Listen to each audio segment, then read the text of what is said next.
तू ही तो हो बड़ू हमारा पुतरिया कि जान मोरा जिया के जारी रहो।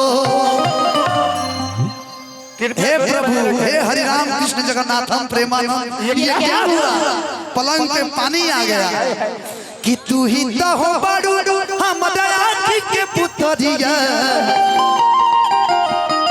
कि जाने मोरा जिया के जारी रहो। एक ऐसा कलाकार न कभी विवाद में रहता है और न स्टेज भी करता है, लेकिन हमेशा चर्चा में रहता है, नीलकमल भाई। एक बार जोरदार ताली।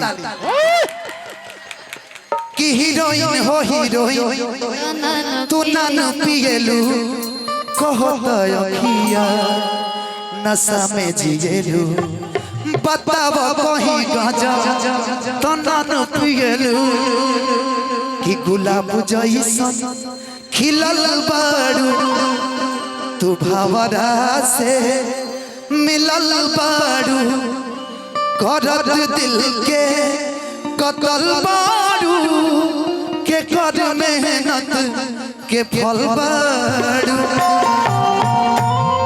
लाली होठवा के लल जावे करत दिलवा इलू इलू हीरोइन हो हीरोइन तना न पिएलू। लेकिन शिवानी जी हम कहो कि खड़ी बसो मोहम्मद गोरिया के बैठ जा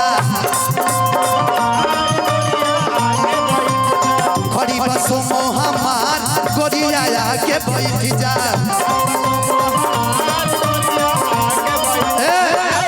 तनी शॉर्ट करो पगली शॉर्ट कि बस कर रे पगली रहे दे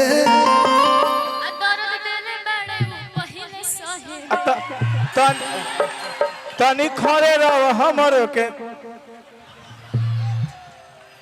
बस कर रे पगली आए दे आ तनी हिक भर पहिले ते जाए दे। सुनो सुनो तनी अंकेशो भैया के सुनो मोहिनी कि खड़ी बसो मोहम्मद गोरिया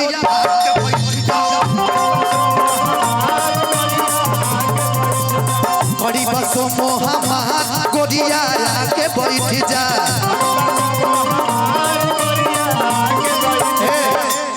ई कहले कि आजा गोरी हम कहने कि आजा गोरी आजा गोरी आके बैठ जा।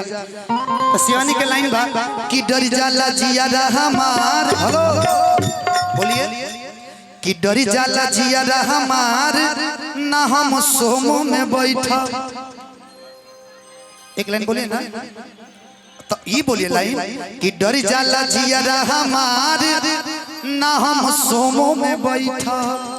इसके रोल बहुत तो नीचे से बोलिए नीचे से कि डर जाला जिया हमार ना हम सोमो में बैठा। हाँ कि खड़ी बसो मोहम्मद गोरिया के बैठ जा।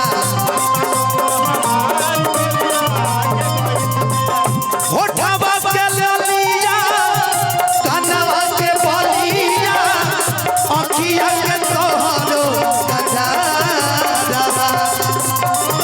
होठवा के ललिया कनवा के बलिया अखिया के तोहरो गजरा ए हो धने पागल बनावले बा नक के नथिया सिनवा के तोहरो सिंगारवा अरे हो धने पागल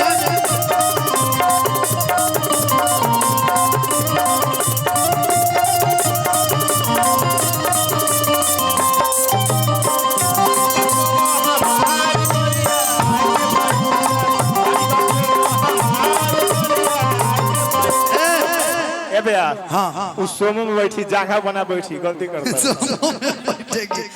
यहाँ मत बैठो पगली तुम यहाँ बैठोगे डिस्टर्ब हो जाएंगे हम ट्रांसफार्मर में रिफ्यूज हो जाएगा। कि जब जब कहबू ब्रेक लगाई हाँ जब जब कहबू हॉर्न दबाई कैसे कैसे कैसे कैसे बजे दबावा हॉर्न हैंगा ना तब जला हॉर्न हैंगा तब हो जाला। अच्छा तू तो पू पू पू बजाओ पू पू ट्रक का वैसे ऐसा थोड़ी बजा देता बात ऊ तो जनो संपपड़िया बेचले से संप कौन ची बा तन्नो बता का करबो नोच देबू का हां छोरा इनका हरत कि जब जब कहबू ब्रेक लगाई जब जब कहबू हरन दबाई कि जब जब कहबू ब्रेक लगाई जब जब कहबू हरन दबाई जब जब कहबू ब्रेक लगाई जब जब कहबू हरन दबाई कि डर जाला जिया हमार ना हम सोमो में बैठा खड़ी बा सोमो हमार गोरिया आके बैठ जा